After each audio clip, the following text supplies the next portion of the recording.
Former tennis pro Andy Roddick has outlined how to beat one of the greatest of all time in tennis. Upcoming Netflix documentary series. Andy Roddick has explained the ideal game plan when facing the great Rafael Nadal and how his opponents need to punch him in the mouth. One of the toughest assignments in tennis has been to earn a win over the Spaniard, something the 2003 U.S. Open champion managed just 3 times from their 10 meetings.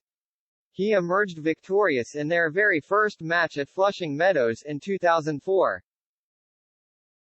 Before gaining 2 more wins in Dubai and Miami respectively. The American appears in the second episode of the Netflix documentary series Breakpoint, released on the streaming platform on Friday, to share insight into what is required to take down the Spanish matador. When you're playing against the greats, it really humbles you, he began. You respected their abilities, you knew what they accomplished, but with Rafa the game plan is very clear. You're not going to get into extending rallies, his physicality and what he does so well is so hard to deal with. You can't dance around, you don't want this thing going 9 of 10 rounds. You've got to get in there and punch him in the mouth, you can't wait.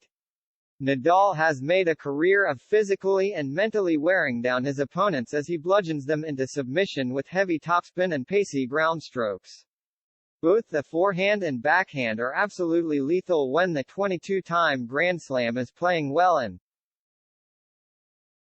coupled with his resiliency on court, it's no wonder most players end up on the losing side. However, it is the 36-year-old who found himself on the receiving end of more defeats than victories recently. He goes into the Australian Open as the defending champion and top seed, but the Mallorca native has lost 7 of his last 8 matches, including his 2 singles matches at the inaugural United Cup earlier this month. To further exacerbate matters, he has been handed a nightmare draw and faces rising British star Jack Draper in his opening match.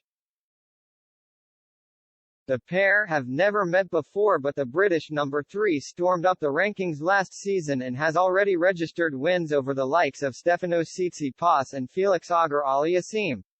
Nadal is part of a stacked top half of the draw containing the likes of the Greek and Canadian stars, as well the man he defeated in last year's epic Australian Open final, Daniil Medvedev.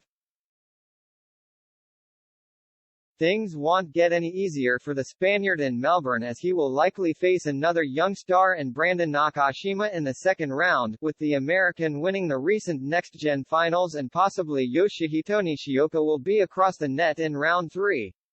Nadal's most recent Grand Slam conqueror Frances Tiafoe also lies in his half of the draw with a potential 4th-round meeting on the cards after the world number 17 knocked him out in the same stage of the U.S. Open in September.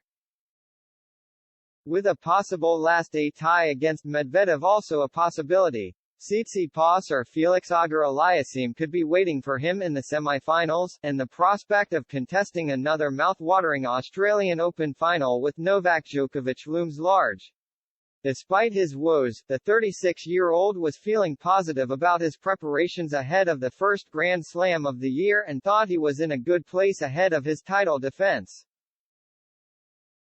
Well, it's true that the last couple of months I was not able to play much tennis and at the beginning of the season one lost 2 matches in Sydney, but honestly, I am not unhappy with the preparation, he said earlier this week.